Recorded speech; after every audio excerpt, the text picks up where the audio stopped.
Baik, semoga kita bisa menyadari betapa malas ketika Ramadan itu berbahaya. Maka jangan biarkan kalau kok saya ngantukan banget ya. Mau melakukan apa-apa dikit-dikit ngantuk. Mau ibadah apa dikit-dikit ngantuk. Berat rasanya untuk melakukan ketaatan. Jangan-jangan kita punya penyakit di situ. Sehingga membuat Allah nggak suka kita ikut dalam perjalanan tadi. Terus solusinya gimana, Pak? Maka sebagai solusi, Allah benci kepada hambanya.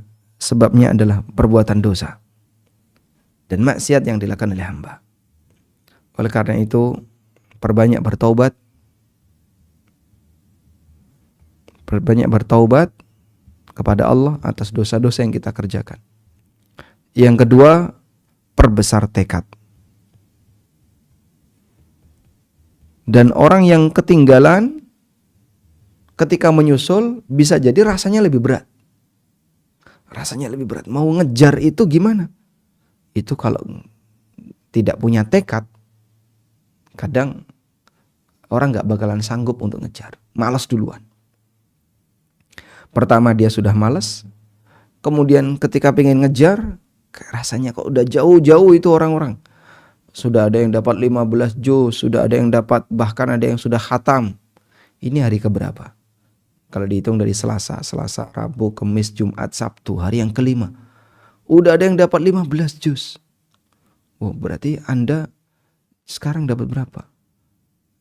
Ini seharusnya 5 juz kalau 1 juz sehari. Baru dapat 2 juz. Baru dapat setengah juz bahkan.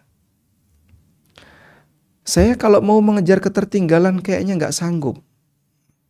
Demikianlah rasanya lebih berat mengejar tingkat ketertinggalan daripada membersamai rombongan. Tapi kesempatan tidak, Anda tidak kehilangan. Perbesar tekad, semoga Allah mudahkan.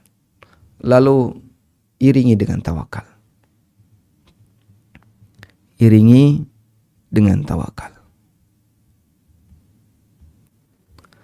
Tawakal kepada Allah untuk bisa melaksanakan ibadah di bulan Ramadan ini dengan maksimal.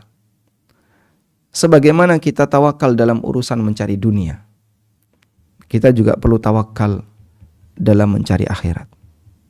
Tawakal mencari dunia. Ini mungkin umum kita kenal.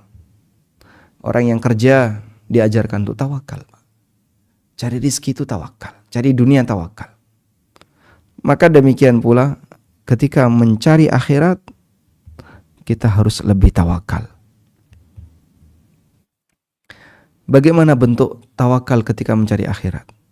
Bentuk tawakal ketika mencari akhirat adalah menyerahkan jasad kita, hati kita kepada Allah. Kita pasrahkan kepada Allah sambil memperbesar harapan. Semoga Allah mudahkan bagi saya untuk bisa mengejar amal ibadah yang tertinggal. Sehingga tidak merasa bisa, tidak merasa hebat, tapi dikembalikan kepada kehendak Allah Subhanahu wa taala. Baik.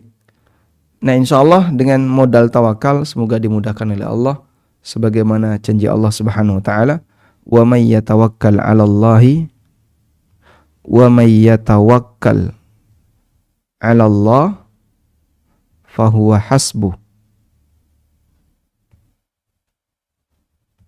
Siapa yang bertawakal kepada Allah, maka Allah yang akan mencukupinya. Sebagaimana orang yang bertawakal kepada Allah dalam urusan dunia, Allah bisa mencukupinya. Demikian pula ketika orang bertawakal dalam urusan akhirat, Allah juga akan mencukupinya. Tayyib.